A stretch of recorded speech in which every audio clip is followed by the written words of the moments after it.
How's it going, guys? Working on the Christmas light setup today.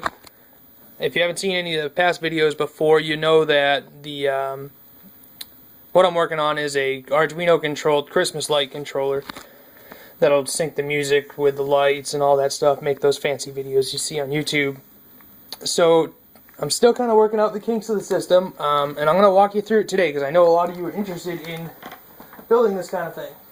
Excuse me while I reach for something else. So what I've built so far is this box that holds 4 of your standard wall outlets. And what I've done with these is when you buy wall outlets, they come connected. So a light switch will control both lights. But there's an option on them to have them so they're individually addressable by a different circuit or a different switch. So to do that, let me see, I have an extra one somewhere.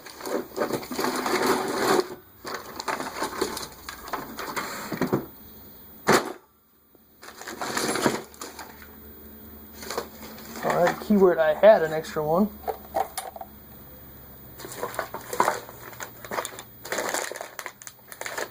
Watch, I'll find it the second the video is done.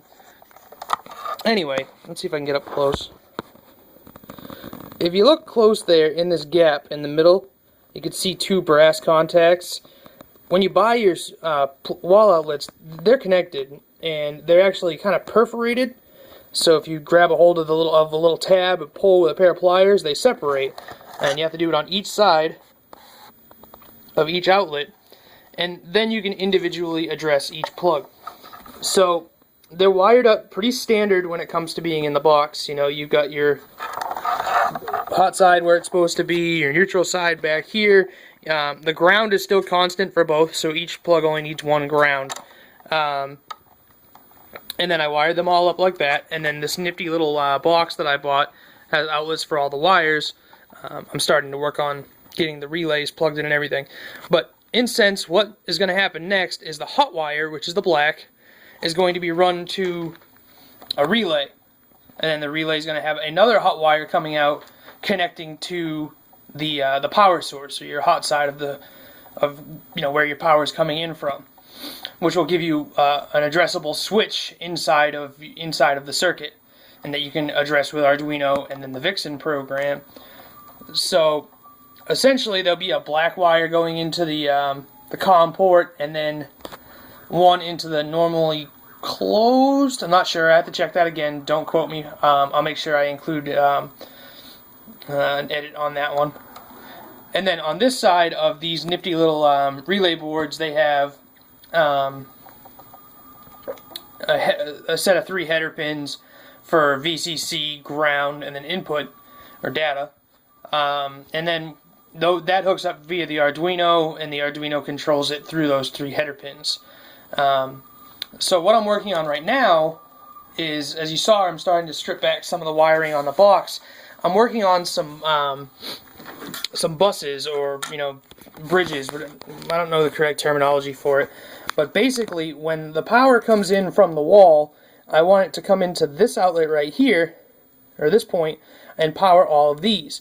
So this is a little connection jumper strip that I bought from, no, this isn't a jumper strip. A barrier strip that I bought from Radio Shack. It was only like $2, and then you can separately purchase the jumper strip, which what that does is you loosen up some of the screws, which I've done already, and you slide into the top, making all of these connected. So it's all one circuit now once I tighten all of these down. And so basically what will happen is I can turn one input from the wall into 1, 2, 3, 4, 8 outputs for my my box, which works out great because I'm going to be running 8 channels per box. I'm not sure how many boxes I'm going to do yet. I live in a pretty small town, so supplies are limited. I can order online, but I'm impatient, and I kind of plan as I go while I'm at the electronics stores or Lowe's or whatever. So after, there will be one of these for each line that comes out of a cable. So basically, this is a piece of housing wire. It holds the same three things you'll find in an extension cord. This one is empty though. I've already hollowed that out. Here. If you look at this box, this one doesn't have a ground wire in it, but these are two of the standard wires you find in your house. Black is hot, white neutral, and then you'd either have a green sheathed wire for ground, or it'll be a solid brass wire, which is what we have in this case. So basically, there's going to be one of those jumper boxes, these, per wire. There'll be one for all the grounds, there'll be one for all the hots, and one for all the neutrals, and then there'll be an extension cord or, a plug that provides each of those things to each one. So this one, the first one I'm going to do, I think is going to be the black one, the hot side. So the hot side from the plug that will eventually go to the wall will come in here, and then all my hots to my individual relays and boxes will come out of this side. And this will allow me to do that because that's a nice bridge connection. And like I said, there'll be three of those, one for the neutral and one for the grounds as well. So then I have nothing to worry about after coming from the plug. Alright, so a quick update. You guys have all seen the box before. It was not really hooked up at all. It had all the big white wires shooting out of the back of it. And the last video I showed you about my little bridge. So what I've done today is I've wired up all my neutral side. So basically what happens is each switch has a neutral wire coming out of it. And those can be common. And then what's going to happen is I'm going to have the power from the wall coming into either one of these terminals, since they're all one circuit. I can connect it anywhere I want really, and that'll connect my neutral side of the circuit to allow I believe it's the, I can't see right now, okay, the left plug, the big guy, to be hooked up to neutral. Because if you look on the side of the switch, that's where the white wires go. Yeah. So this side of the switch is complete once I hook it up, once I hook up a wall power source. For the ground side of the switch, which is the big port down here and down here, each switch has each plug has its own shares a ground. And it's these bare wires right here that come off the bottom. What I'm going to do is I'm going to hook them up to a bus or something like this down here, so those will be all connected, and then run the ground of the plug to those.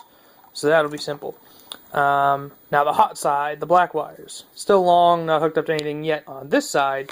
However, I've got half of it done in the back. Excuse me, I have to flip this thing around. These are my relays, and they are on the back. I'm going to secure them down with some hot glue or some screws or something. But what happens is from the plug, it goes into the common port, and then from the common port, it goes to the normally closed side of the switch, the NC side of the relay, and then that will go out to the end of the individual wire, which will then hook up to one of these buses as well. So basically, once I connect the relays to the Arduino, it'll send a signal into these pins, and if I want to turn this relay on, which is for the first plug right here, it'll turn that on, and it'll close the small port, allowing electricity to flow out to my output. So I know it's dirty right now, and it's, I gotta clean up some of this wiring a little bit. I changed my mind after running a couple of wires to running this horizontally instead of I was going to run it across the top or bottom half. But I changed my mind. So I got to shorten up some of these wires and put some heat shrink tubing around the ends of them. I got to wait for my mail to come in so I can get my other bus. I have to hook up 4 more relays. There should be room though. These aren't mounted yet, so there should be space in between each one to put another one facing the opposite direction for the top side of the or the bottom plugs. But I have to order some more of these. These come from China, and they take forever to get here, so I'm hoping I get them before Christmas, but if not, I'll try to come up with another solution to figure it out. But that's it so far. That's my progress. My next thing I'm going to do is hook all these up to the Arduino, pull out the multimeter, and run a test to make sure that all my relays are working and it's closing the port correctly when I want it to, and then I'll move on from there. Alright, thanks for watching.